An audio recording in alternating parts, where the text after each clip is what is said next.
Sa ngalan ng Ama at ng Anak at ng Espiritu Santo. Amen. Ang pagpapala ng ating Panginoong Hesukristo, ang pag-ibig ng Diyos Ama at ang makikipagkaisa ng Espiritu Santo naway sumainyong lahat. At sumaiyo rin. Mga kapatid, aminin natin ang ating mga kasalanan upang tayo maging marapat gumanap sa banal na pagdiriwang. Inaamin ko sa makapangyarihang Diyos at sa inyo mga kapatid, na lubha akong nagkasala sa isip, sa salita at sa gawa, at sa aking pagkukulang. Kaya isinasamo ko sa mahal na Birheng Maria, sa lahat ng mga anghel at mga banal, at sa inyo mga kapatid, na ako'y panalangin sa Panginoong ating Diyos.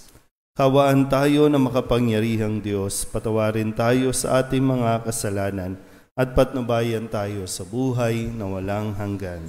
Ay katibayan ng iyong pagkamaasahan sa pamamagitan ni Jesucristo at sama ng Espiritu Santo magpasawalang hanggan. Amen. Umupo ang lahat.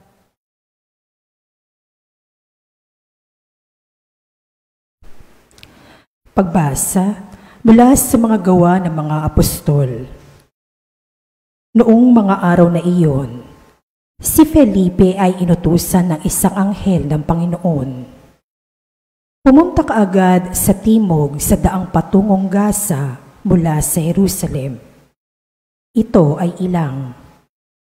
Kaya't naparoon si Felipe. Dumating naman ang isang Etiopeng eunuko. Siya ang tagapamahala sa lahat ng kayamanan ng Candace o reyna ng Ethiopia. Nagpunta siya sa Jerusalem at sumamba sa Diyos. Siya'y pauwi na noon, nakasakay sa kanyang karwahe at nagbabasa ng aklat ni Propeta Isaías. Sabayan mo ang sasakyang iyon, sabi ng Espiritu kay Felipe. Patakbong lumapit si Felipe at narinig niyang binabasa ng eunuko ang aklat ni Propeta Isaías. Kaya tinanong niya ang eunuko, "Nauunawaan po ba ninyo ang inyong binabasa?" "Paano kung mauunawaan ito kung walang magpapaliwanag sa akin?" Sagot nito. At si Felipe ay inanyayahan niyang sumakay sa karwahe at umupo sa tabi niya. Ito ang bahagi ng kasulatang binabasa niya. Kung paanong walang imikang tupa na dinadala sa patayan o ang kordero sa harapan ng manggugupit. Gayon din naman, hindi siya nagbuka ng kanyang bibig. Siya ay hinamak at pinagkaitan ng katarungan. Walang maitatala tungkol sa kanyang mga inapo, sapagkat kinitil dito sa lupa ang kanyang buhay.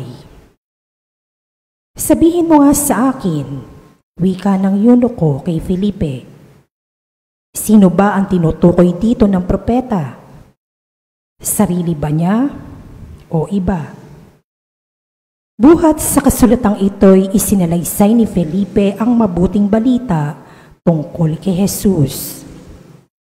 Nagpatuloy sila sa paglalakbay at dumating sa isang lugar na may tubig. "May tubig dito," sabi ng eunuko. "Ako ba'y hindi pa maaaring binyagan?" Sinabi sa kanya ni Felipe, "Maaari kung sumasampalataya ka ng buong puso." Sumagot siya, "Sumasampalataya ako na si Jesucristo ang anak ng Diyos." Pinatigil ng eunuko ang karwahe. Lumusong silang dalawa sa tubig at bininyagan siya ni Felipe. Pagkaahon nila sa tubig, si Felipe ay kinuha ng Espiritu ng Panginoon. Hindi na siya nakita ng eunuko na nagpatuloy naman sa kanyang paglalakbay na tuwang-tuwa. Namalaya na lamang ni Felipe na siya'y nasa Azoto. Mula roon, Ipinangaral niya ang mabuting balita tungkol kay Jesus sa lahat ng bayang dinaraanan niya hanggang sa marating ang Cesarea. Ang salita ng Diyos. Salamat sa Diyos. Salmong tugunan ang atin pong itutugon. Sang kalupaang nilalang, galak sa puoy, isigaw, tayo pong lahat. Sang kalupaang nilalang, galak sa puoy, isigaw. Ang lahat ng bansay magpuri sa Diyos. Inyong iparinig, ipapuring malugod. Iningatan niya tayong pawang buhay. Di tayo bumagsak. Di niya binayaan. Tugon. Sang kalupaang nilalang, galak sa puoy, isigaw. Lapit at makinig ang nagpaparangal sa Diyos. At sa inyo'y aking isasaysay ang kanyang ginawang mga kabutihan. Nung ako ay balisa, ako ay dumaing. Dumaing sa Diyos na dapat purihin. Handa kong purihin ng mga awitin. Tugon. Sang kalupaang nilalang, galak sa puoy, isigaw. Purihin ang Diyos, siya'y papurihan. Yamang ang daing ko'y kanyang pinakinggan. At ang pag-ibig niya ay aking kinamtan. Tugon. Sang kalupaang nilalang, galak sa puoy, isigaw. Tumayo ang lahat.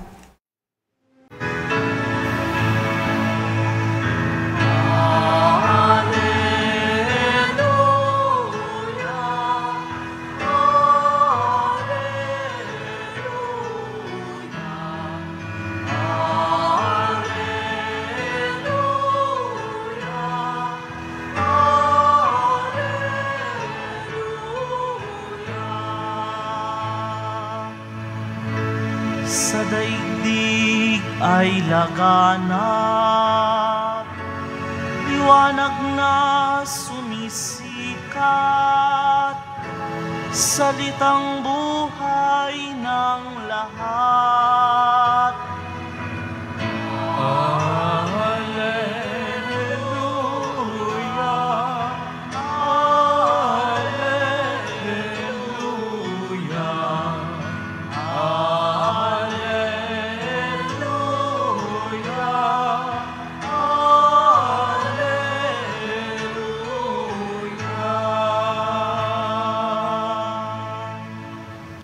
Sumainyo ang Panginoon. At sumayo rin. Ang mabuting balita ng Panginoon ayon kay San Juan. Papuri sa iyo, Panginoon. Noong panahong iyon, sinabi ni Jesus sa mga tao, "Walang makalalapit sa akin, malibang dalhin siya ng amang nagsugo sa akin. At ang lalapit sa akin ay muli kong bubuhayin sa huling araw." Nasusulat sa aklat ng mga propeta, at silang lahat ay tuturuan ng Diyos. Ang bawat nakikinig sa Ama at natututo ay lalapit sa akin. Hindi ito nangangahulugang may nakakita na sa Ama. Yaong nagmula sa Diyos ang tanging nakakita sa Ama. Sinasabi ko sa inyo, ang nananalig sa akin ay may buhay na walang hanggan. Ako ang pagkaing nagbibigay buhay. Kumain ng mana ang inyong mga ninuno nang sila'y nasa ilang, gayunmay namatay sila.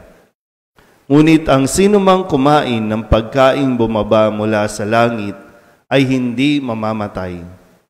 Ako ang pagkaing nagbibigay buhay na bumaba mula sa langit. Mabubuhay magpakailanman ang sinumang kumain nito, at ang pagkaing ibibigay ko sa ikabubuhay ng sanlibutan ay ang aking laman.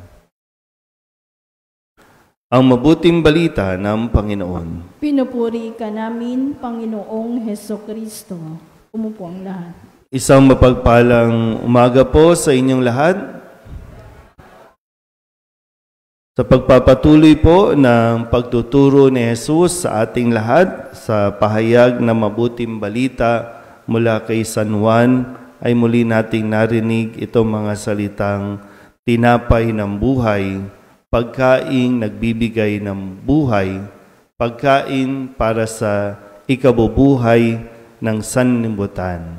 At ito ang laman ni Kristo, ang katawan ni Kristo. Katulad ng mga sinauna, no, ng mga Hudyo, ng mga Pariseo, saserdote, hindi nila lubusang maintindihan, no, kung ano itong sinasabing kanin ninyo ang aking laman. Kasi ang nasa isip nila ay yung mismong katawan, yung mismong balat, yung mismong laman, literal. No? Bagamat, spiritually, yun talaga yung ating tinatanggap na, no, na dinadaos natin sa misa. Ito ang katawan ni Kristo. Na ang kailangan natin ay pananalig, kailangan natin ng pananampalataya para lubusang maintindihan ito. At sa tulong, siyempre sa tulong ng Espiritu Santo, makikita natin ng lubusan. Nawa, makita natin ng lubusan na itong tinatanggap natin ang pinakamahalagang bagay o sabihin na natin, pinaka-importante sa buhay ng tao. Kaya lagi nating binibigyan ng diin ang kahalagahan ng pagdalo sa misa. Dahil dito natin natatanggap, dito ibinibigay ng Diyos ang kanyang sarili para sa ikabubuhay natin. Yan, parang ganyan lang, no? Kahit anong sabihin nating mahaba, wala, nakatulala lang tayong gano'n, no? Yan. Kasi baka kailangan talaga na, yung bang hindi automatic, no? Kailangan natin pagdasalan, kailangan natin magdasal. Nang sa gano'n, maging talaga, yung pagtanggap talaga natin sa katawan ni Kristo ay nandoon na. Hindi ko alam kung kailan o pwedeng yung iba, isang beses lang dumalo pero nakita na nila sa Eucharistia na ito yung pinakakailangan, yung buhay. Ito yung nagbibigay ng buhay. Minsan, hindi ko maintindihan kung ano ba ang dahilan ng pagdalo natin sa misa. Meron lang ba tayong gustong makita o gusto lang natin makita tayo na nagsisimba? Nasaan ba tayo nun? Sa ilang taon natin ng pagdalo, nasaan na yung damdamin natin, no, sa misa? Gaano na ito kahalaga sa atin? Yung isang karanasan natin dulot ng COVID na pinagbawal ang paglabas at pinagbawal din ang pagdalo sa misa. Hindi ko alam kung ano ba yung naramdaman ninyo nung sinabi na bawal dumalo sa misa. Gaano ba kayo naapektuhan? Gaano ba kayo kalungkot? No? Kasi bahagi na ng buhay natin yung dumalo sa misa. Pero may mga restrictions, may mga harang sa daan, pati ang simbahan nagsara. At sinikap natin na magkaroon ng online mass, makadalo man lang sa misa. Pero di ba yung pakiramdam na kulang ang ating pong yung karanasan? Kasi meron tayong hindi nakuha o hindi natanggap physically. Yun yung sa banal na komunyon. Ibang pag binalikan mo yung karanasan nating ito, no? Hindi naman martial law, hindi naman gera. Wala namang persecution na tinatawag katulad noon, na kapag nakita kang nagtitipon-tipon ang mga Kristiyano, uusigin, papatayin. Ngayon malaya, no? Pero ilan nga ba sa atin, no? Ilan nga ba ang talagang tunay na yung naghahangad, no? Yung para bang kahit na anong hadlang ay susuungin mo para lamang makadalo sa misa. Dahil malinaw sa iyo, nakikita mo na ito ang kailangan mo. Ito yung magbibigay sa iyo ng sigla, ng buhay. Minsan matagal na proseso, no? Matagal na proseso ang ating, kahit na tumanda na tayong araw-araw nasa misa, di pa rin nakikita si Kristo na siya talagang nasa Eucharistia. Pero sabi nga, kung hindi ipahihintulot ng Ama, hindi tayo makakalapit. Kung hindi niya ipapahintulot. Kaya ito din ay, kumbaga sa araw-araw o sa tuwing dadalo tayo, hingin natin yung grasya.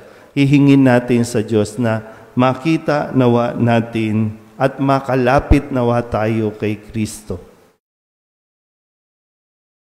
Ulitin ko po, minsan, andyan na, ayaw pa natin. Kaya umabot tayo sa punto na wala talagang makakatanggap ng komunyon. Okay? Parang nandun yung, minsan inisip mo yung na-miss mo din. Parang pinayagan din ng Diyos na ma-miss mo ang misa. Ma-miss mo ang katawan ni Kristo.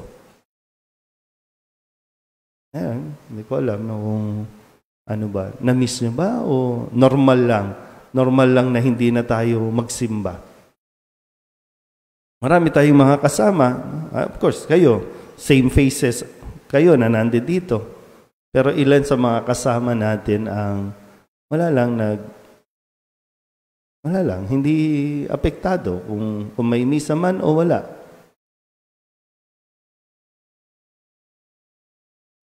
Sa termino natin, sa panahon ng COVID, ito ang pinakamahalagang ayuda na hindi natin dapat palampasin. Ito ang nagpapalakas sa atin. Ito ang nagbibigay ng buhay sa atin. Lalo tigin, ito ang magliligtas sa atin. Ang pagkaing ibinibigay ni Jesus. Amen?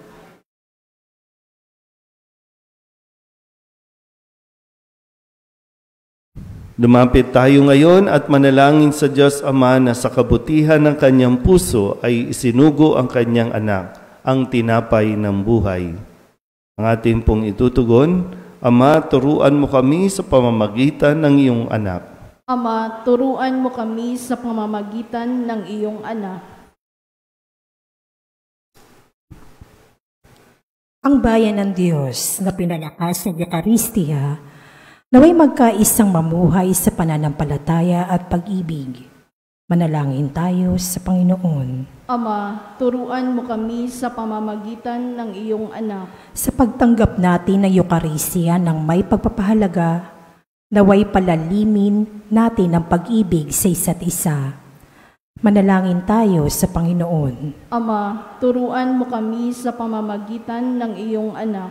Tayo naway hindi magkulang sa pagbabahagi ng mga biyaya sa mga nangangailangan, at sa gayon ay makatulad tayo ni Kristo na nag-alay ng sarili. Manalangin tayo sa Panginoon. Ama, turuan mo kami sa pamamagitan ng iyong anak. Ang mga may karamdaman sa katawan at pag-iisip, naway palakasin ang kanilang pagtanggap sa katawan at dugo at Kristo sa Eucharistia. Manalangin tayo sa Panginoon. Ama, turuan mo kami sa pamamagitan ng iyong anak. Ang mga yumao naway makabahagi sa ipinangakong piging sa langit ng Panginoon.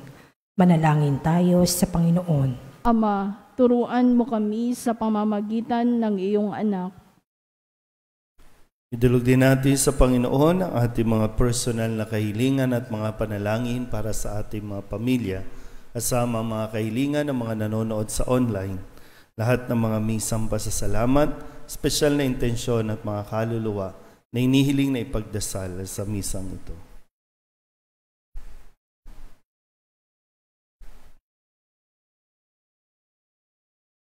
Ang lahat ng ito inihiling namin sa ngalan ni Kristong aming Panginoon. Amen. Umupo.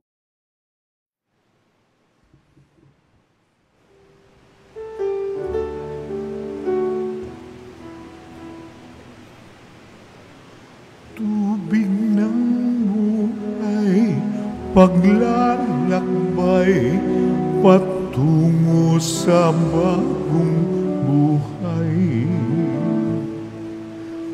O Jesu Kristo, aming gabay, basbasan mo ang aming alay. Bukal ng liwanag, nagbibigay ilaw sa mga bulag. Kami lumalapit sa iyong batis upang makakiplan. Tubig ng buhay, paglalakbay, patungo sa bagong buhay. O Jesu Kristo, aming gabay, basbasan mo ang aming alay. Basbasan mo ang aming alay. Manalangin kayo mga kapatid upang paghain natin ay kalugdan ng Diyos Amang makapangyarihan. Tanggapin nawa ng Panginoon itong paghahain sa iyong mga kamay, sa kapurihan niya at karangalan sa ating kapakinabangan at sa buong sambayanan niyang banal. Ama naming lumikha, sa paghahain ng banal na pagpapalitan ng iyong mga kaloob at ng aming alay, kami pinapagsasalo mo sa iyong buhay na namumukod tangi at walang kapantay. Ipagkaloob mo ang aming pakikinabang sa iyong pakikisamang aming maaasahan ay siya ring umiral sa aming pamumuhay araw-araw. Sa pamamagitan ni Jesu Kristo kasama ng Espiritu Santo, magpasawalang hanggan. Amen. Sumainyo ang Panginoon. At sumayo rin. Itaas sa Diyos ang inyong puso at diwa. Itinaas na namin sa Panginoon. Pasalamatan natin ang Panginoong ating Diyos. Marapat na siya ay pasalamatan. Ama naming makapangyarihan, tunay ngang marapat na ikaw ay aming pasalamatan. Ngayong ipinagdiriwang ang paghahain ng Mesiyas, ang maamong tupa na tumubos sa aming lahat. Naghahaing walang humpay ang anak mong minamahal upang magkasalo-salo ang tanan sa piging ng iyong buhay. Hindi na mamamatay ang inihain sa krus. Ang sa krus ipinakoy buhay lagi bilang handog. Kaya kaisa ng mga anghel na nagsisiawit ng papuri sa iyo nang walang humpay sa kalangitan, kami nagbubunyi sa iyong kadakilaan.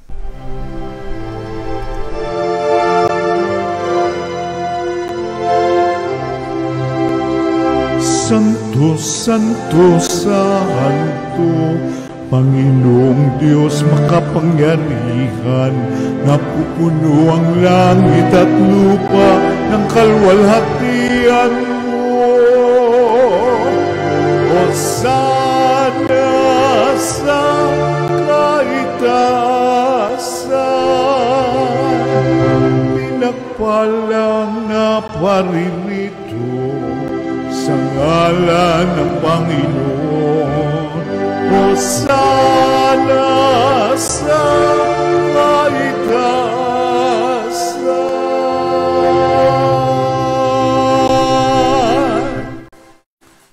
Ama naming banal, ikaw ang bukal ng tanang kabanalan. Kaya't sa pamamagitan ng iyong Espiritu, gawin mong banal ang kaloob na ito upang para sa aming maging katawan at dugo ng aming Panginoong Hesu Kristo. Bago niya pinagtisang kusang loob na maging handog, inawakan niya ang tinapay, pinasalamatan kaniya, pinaghati-hati niya iyon, iniabot sa kanyang mga alagad at sinabi, "Tanggapin ninyong lahat ito at kanin, ito ang aking katawan na ihahandog para sa inyo."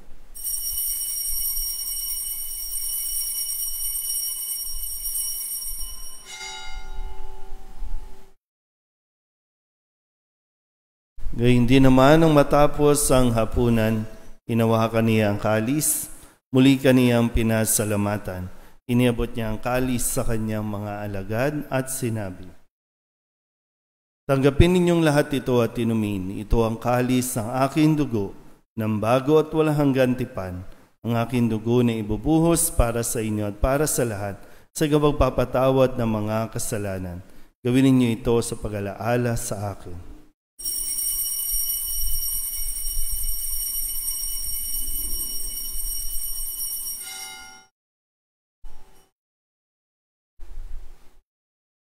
Ipagbunyi natin ang misteryo ng pananampalataya. Si Kristo'y namatay, si Kristo'y nabuhay, si Kristo'y babalik sa wakas ng panahon.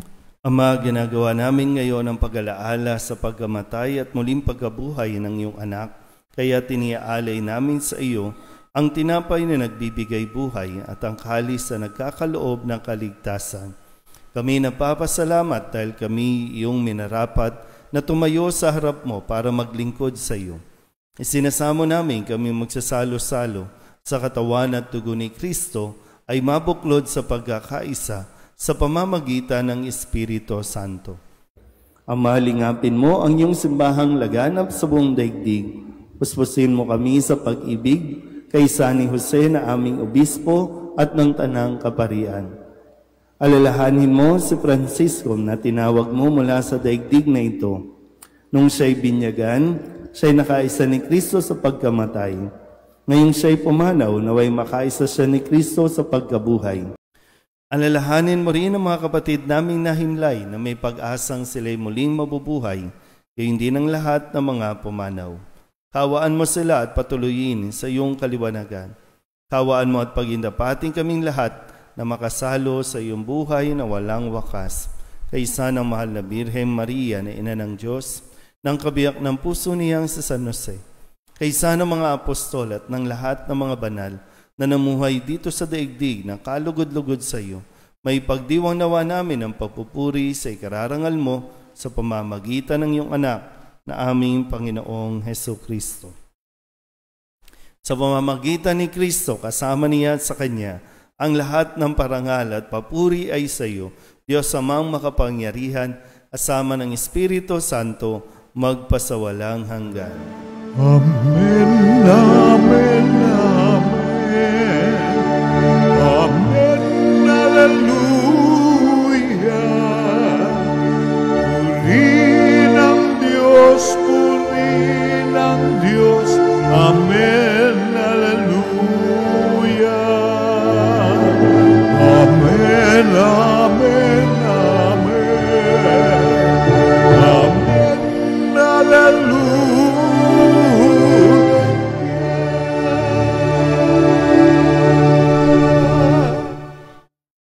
Sa tagubili ng mga nakagagaling na utos at turo ni Jesus sa Panginoon natin at Diyos, ipahayag natin ng lakas loob.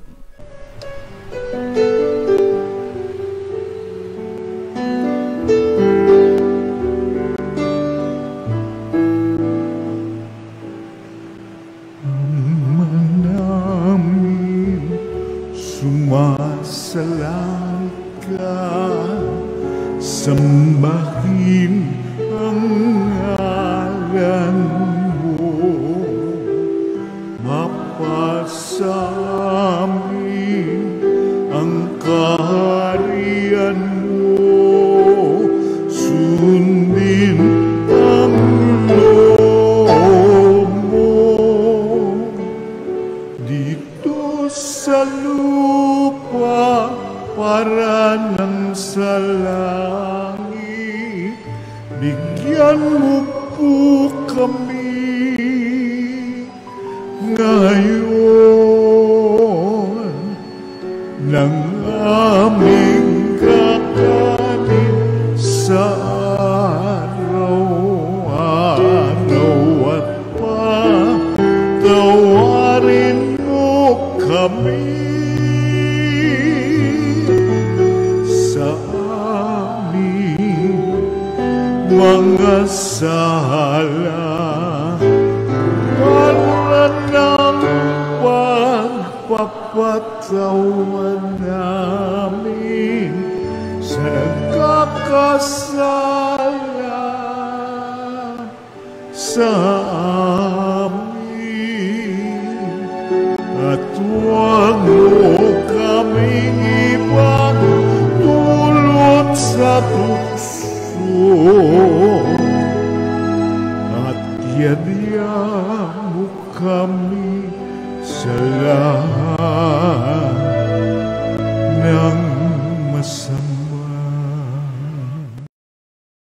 Hinihiling namin kami ihadya sa lahat ng masama, pagkalooban ng kapayapaan na araw-araw, iligtas sa kasalanan at ilayo sa lahat ng kapahamakan, samantalang aming pinananabikan ang dakilang araw ng pagpapahayag ng tagapagligtas naming sa Heso Kristo. Sapagkat iyo ang kaharian at ang kapangyarihan at ang kapurihan magpakailanman. Amen. Panginoong Heso Kristo, sinabi mo sa iyong mga apostol, kapayapaan ang iniiwan ko sa inyo, ang aking kapayapaan ang binibigay ko sa inyo.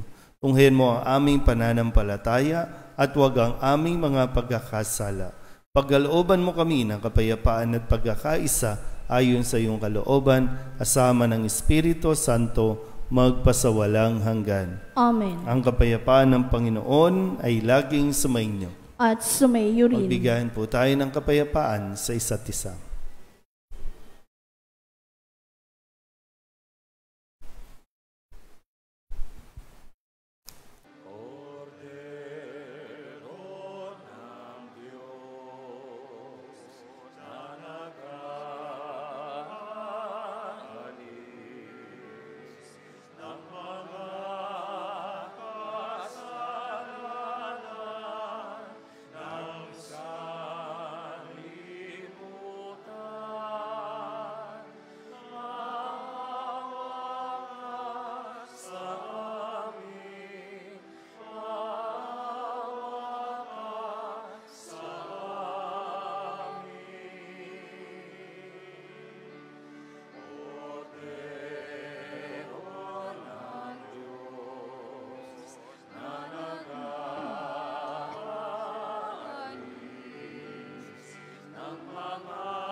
Ito ang kordero ng Diyos.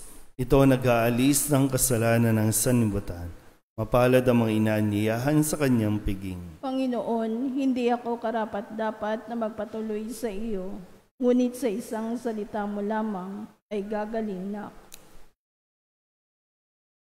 Katawan ni Kristo. Amen.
Manalangin tayo.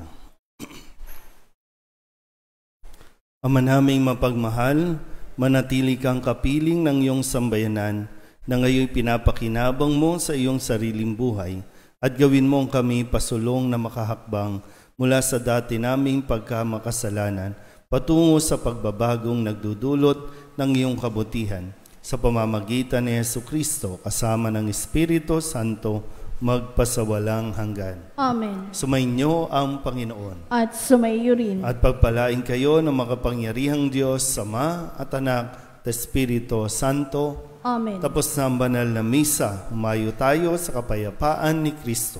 Salamat sa Diyos. Magandang umaga po.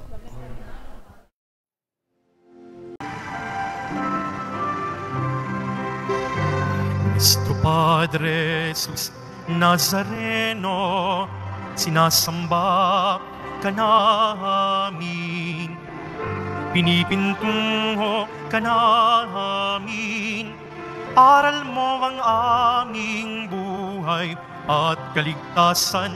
Nuestro Padre Jesus Nazareno, iligtas mo kami sa kasalanan. Ang krus mong kinamatayan ay sagisag ng aming kaligtasan. Nuestro Padre Jesus Nazareno, dinarangal ka na amin. Nuestro Padre Jesus Nazareno, nilulwalhati ka namin. Nuestro Padre Jesus Nazareno, dinarangal ka na amin. Nuestro Padre Jesus Nazareno, nilulwalhati ka namin.